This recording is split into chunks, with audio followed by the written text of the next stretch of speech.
Histoire de l'église de Don Charles Poulet, le Moyen-Âge suite.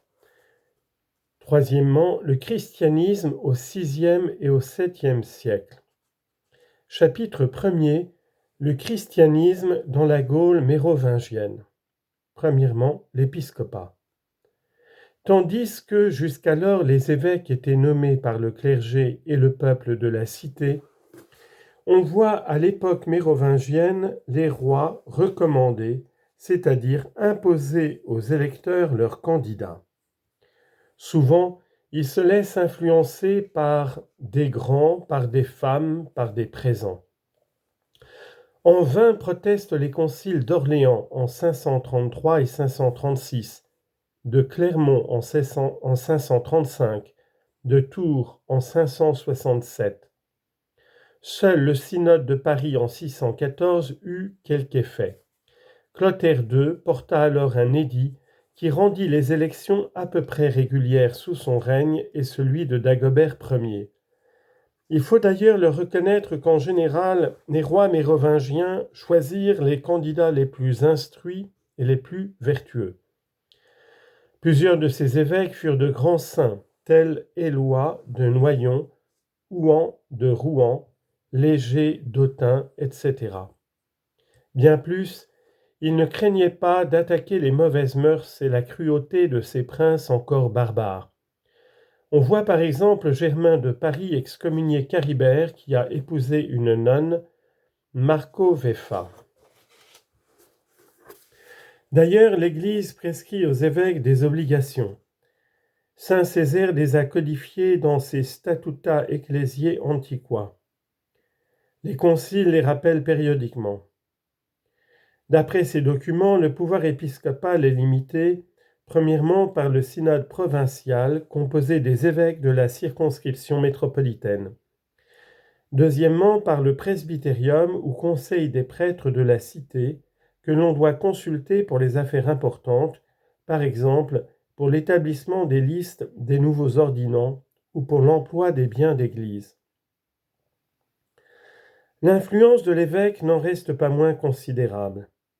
Dans la cité, alors que l'autorité civile n'est pas encore suffisamment affermie, il devient le premier organisateur, à ce point qu'on le voit souvent s'occuper des intérêts les plus matériels, tels que l'approvisionnement, le service de voirie, etc.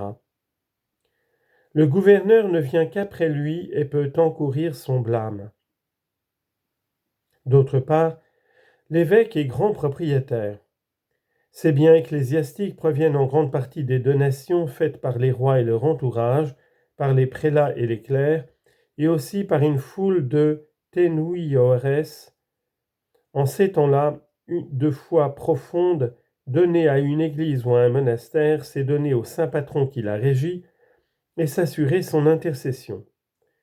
Dans cette société encore barbare, où rapine et violence ne sont que trop fréquentes, on s'exonère ainsi de ses fautes. Aux donations, il faut ajouter les privilèges accordés par les rois. Exemption des taxes indirectes, douanes par péage dues par toute marchandise, exemption des impôts directs, tributs et charges publiques. De là naquit l'immunité, d'après laquelle les fonctionnaires royaux et les comtes ne pourront plus non seulement prélever l'impôt sur terre d'église, mais y prendre le gîte, y juger les procès, etc.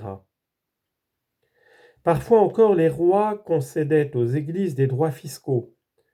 Ainsi, accorderont-ils à tel monastère de percevoir soit un ton-lieu royal, soit les impôts de plusieurs villets, soit d'une cité.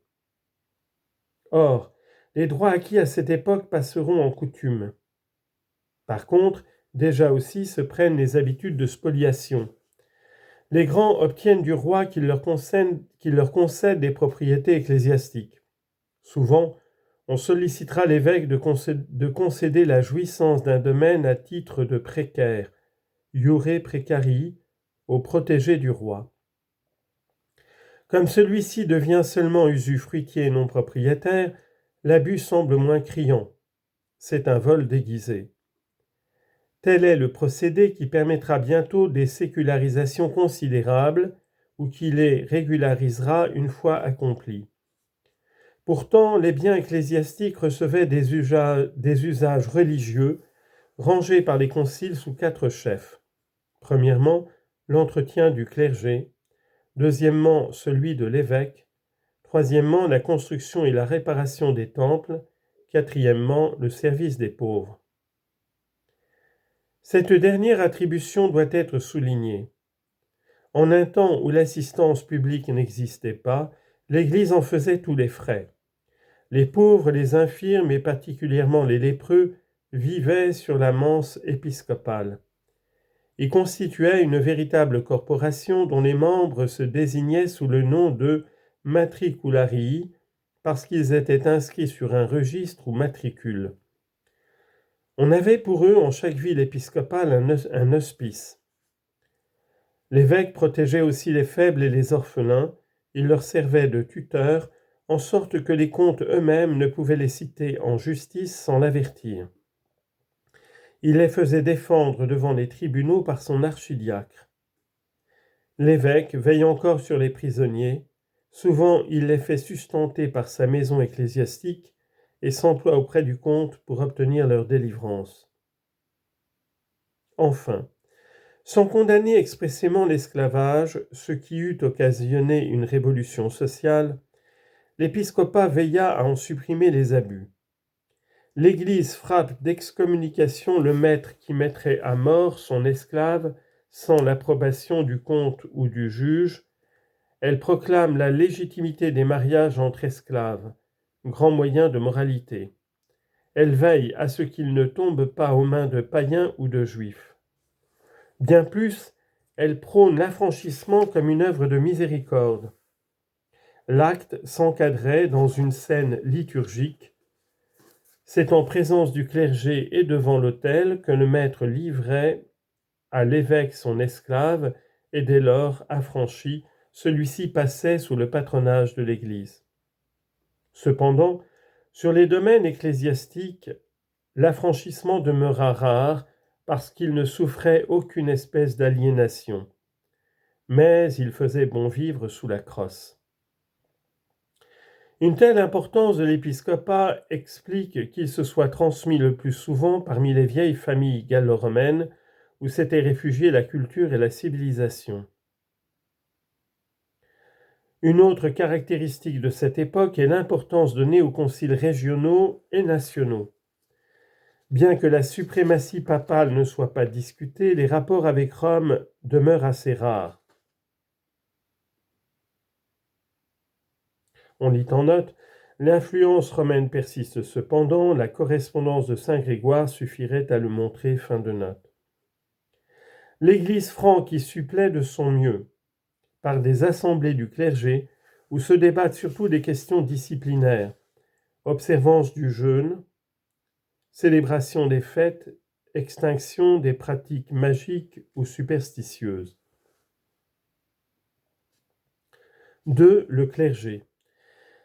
La pénétration de l'Évangile dans les campagnes y donna naissance à des centres religieux, les paroisses rurales. Le prêtre chargé d'une paroisse s'appelle prêtre du peuple, presbytère plebanus ou parochianus en latin. Dès le 5e siècle, nous trouvons un grand nombre de paroisses, mais d'origines différentes. Les unes fondées directement par l'évêque dans les bourgs, ou vici, ont à leur tête un archiprêtre. Outre le bourg, il tient sous sa dépendance un certain nombre d'oratoires avec un clergé formant un véritable collège et dont il est le chef responsable sous l'autorité de l'évêque et de l'archidiacre. Ces premières paroisses furent souvent fondées sur l'emplacement des temples détruits. Par là, on voulait attester la victoire du Christ et purifier des lieux jadis consacrés aux démons. D'ailleurs, les populations se rendaient volontiers dans le temple nouveau construit là où elles avaient l'habitude de prier. Souvent aussi, on édifia l'église sur la tombe d'un saint. Il en devint le propriétaire et le patron. D'autre part, les riches établirent dans leur domaine ou villets des oratoires privés à l'usage de leurs familias.